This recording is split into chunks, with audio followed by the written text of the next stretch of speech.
The containment block had no lights when I got there. That was the first thing, not the smell, not the sound of something massive shifting in the dark, but the fact that the emergency strips had blown with the pressure seal, and I was standing, in pitch black inside, a holding chamber rated for a creature that had killed 4 handlers in the last 18 months alone. I had a torch on my belt. I remember thinking, don't reach for it too fast. Don't make a sudden move. Don't give whatever is in here a reason to decide I'm prey.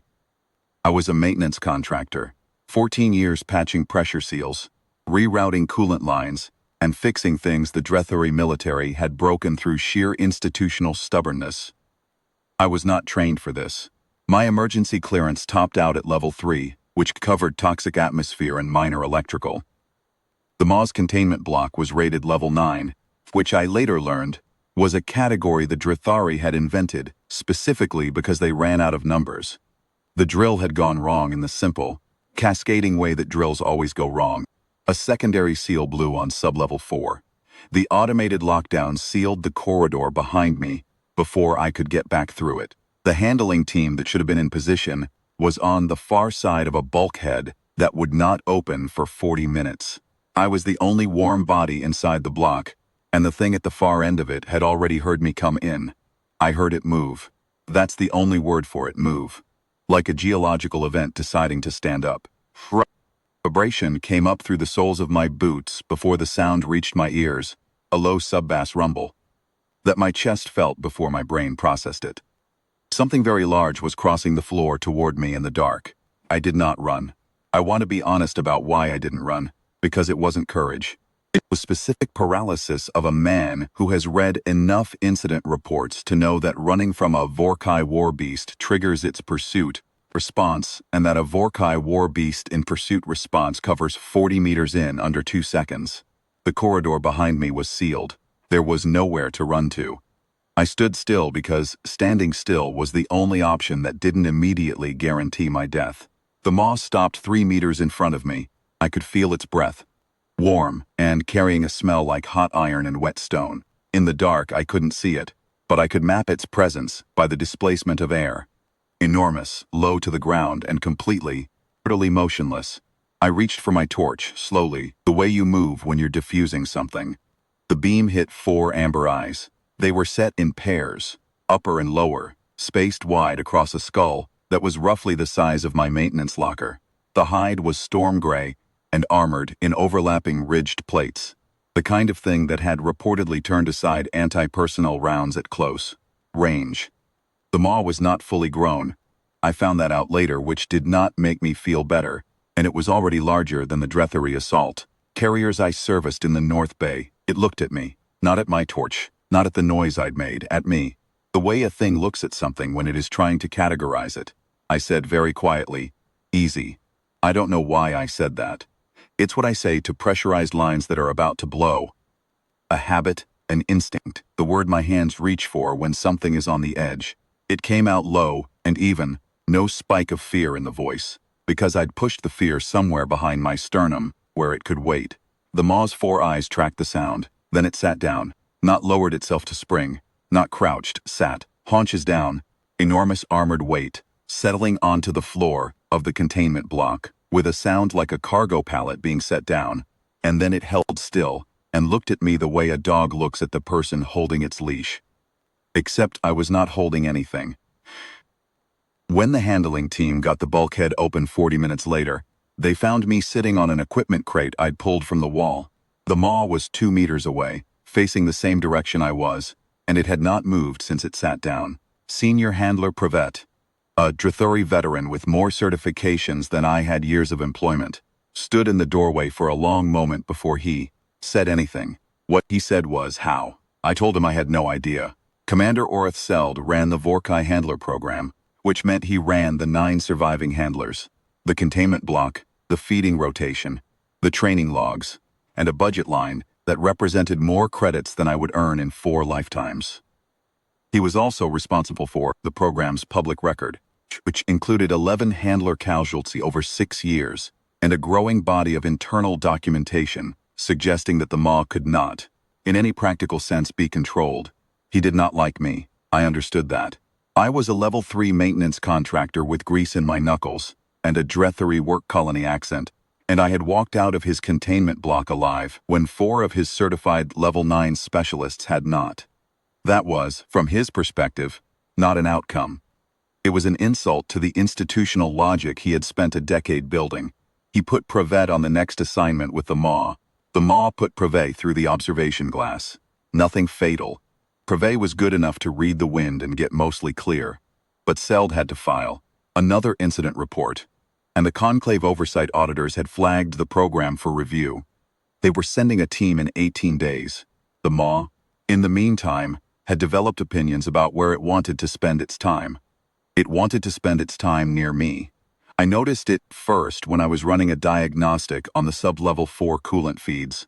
The access hatch to that run was a narrow panel at floor level that I had to crawl through, and when I came back out, the Maw was sitting in the corridor outside it. Not aggressively. Just sitting the way it had sat in the containment block, haunches down, 4 amber eyes forward, watching the hatch I'd gone through. I said, "You can't be here." It looked at me. I said, "This is a maintenance corridor." It continued to look at me. I got my tools and went to the next job. The Maw stood up and followed me. At a distance of roughly 4 meters, with the unhurried patience of something that has decided it has nowhere better to be. The 2 handlers assigned to track its movements spent the rest of that shift, jogging to keep up, filing reports every 15 minutes, and visibly questioning their career choices. By the end of the first week, the pattern was established. The Maw slept across the entrance to whatever bay I was working in. It sat outside the mess hall when I ate. When I crossed the open yard between the maintenance block and the east containment ring, it crossed the open yard with me, and the Drethari soldiers who used that route learned quickly to use a different one. Not because the Maw threatened them, it ignored them. A creature the size of a battle carrier, ignoring you while walking in your direction, is in practical terms sufficiently threatening. Seld called me into his office 3 times in the first 10 days. He asked me what I was doing. I told him I was doing maintenance. He asked me what I was doing to the Maw. I told him I was doing nothing to the Maw. He told me that was impossible, that the Maw was a precision military asset responding to unauthorized stimulus, that my continued presence in proximity to a level 9 classified weapon was a security concern, and possibly a court-martial offense if I'd had a rank to strip. I pointed out that I was a civilian contractor. He told me to stay out of the beast sections. I stayed out of the beast sections. The Maw promptly walked out of the beast sections and sat outside the maintenance block until I came out, at which point it followed me back to whatever job I was doing. It did not re-enter the beast sections unless I went that way. We had reached, without any negotiation I had participated in, an arrangement. Seld filed 4 incident reports in 5 days. The conclave auditors moved their arrival up by 3 days. They came in the morning, when the light on Vithis Scar was the color of old copper, and the wind off the northern flats was cold enough to find every gap in your jacket. There were 4 of them, conclave audit personnel in gray formal coats, carrying data slates, and the particular expression of people who have seen a great deal of institutional disaster and are prepared to see more. Seld met them on the landing pad and took them directly to the command gallery, the high observation deck that overlooked the open yard and the containment ring beyond. He wanted to show them the program from above. He wanted distance between the auditors and the reality of what the program had become. I was in the yard when they got up there. I was replacing a cracked anchor bolt on a cargo crane, which is exactly as unglamorous as it sounds. The Maw was at the far end of the yard, near the containment ring wall, lying down with its chin on its forepaws, the way a dog lies when it's watching something interesting. It had been there since I started work that morning. I heard Seld's voice on the gallery above, amplified, carrying authority, the voice of a man making a presentation he had prepared very carefully. He was describing the Vorrkai program, its history, its strategic value, training methodologies. He was using words like integrated and responsive and field deployment ready. Then one of the auditors asked a question. I didn't catch the exact words of, but the tone was specific. The tone of someone pointing at a gap in a document. Seld called down a command to the Maw. The Maw's ears moved. It raised its head.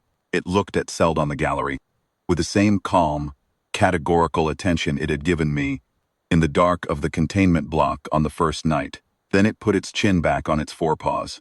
The yard was very quiet. Seld called the command again, louder, with the particular edge in his voice that I had heard him use on his handlers. Not a request, a demand. The voice of a man who needed something to happen right now in front of witnesses. The Maw looked at me. I had stopped working. I was standing with a bolt driver in one hand and a cracked anchor fitting in the other, looking back at 4 amber eyes from 30 meters away. I was not doing anything. I was just the person in the yard. The Maw stood up. It crossed the yard at an unhurried walk, its armored plates catching the copper morning light, its footfalls resonating through the ground, in that sub-bass way that reached your bones before your ears. It covered 30 meters and stopped 2 meters from where I was standing. Then it sat. One of the auditors said something to Seld. Couldn't hear the words. I could hear Seld's answer because his voice carried. That is a maintenance contractor. Another pause. I don't know, Seld said. That is what I have been trying to determine for 2 weeks. I looked up at the gallery. 4 auditors in gray coats were watching me. One of them had already stopped writing on her data slate and was just watching. The way you watch something, when the category you put it in, turns out to be wrong. Seld was standing at the gallery rail with both hands on it, and an expression I recognized from pressure line diagnostics, the expression of a system whose readings had just exceeded the range of the instrument. I looked back at the Maw. You're going to be a problem, told it. The Maw held still, 4 amber eyes forward, radiating the patient certainty of something that has categorized the situation completely and found it satisfactory. I picked up the cracked anchor fitting and went back to work. The Contractor team suspended the Vorrkai handler program 14 hours after their arrival. Formal suspension notice cited 18 specific concerns, of which I am told items 7 through 11 all referenced footage from the yard. That morning, Commander Seld was reassigned to a Nature administrative post at the Drethari logistics hub on the other side of the frontier. Heard he appealed the reassignment. I don't know the outcome. I was busy. What I was busy with was my job, which had technically expanded. Prevet came to find me 2 days after the auditors left. In the East Maintenance Bay, where I was pulling a corroded junction panel, he stood in the doorway for a moment. The Maw was outside in its usual position, chin on forepaws. And then he said, they wanted to know if I would take a classified contractor attachment with the Beast Division. I told him I was a maintenance contractor. He said yes, they knew that. I asked him what the pay rate was. He told me. I told him I would think about it. I went out to the yard at the end of the shift. When the copper light was going dark and the wind off the flats had picked up to the kind of cold that makes you pull your jacket close and question your life choices.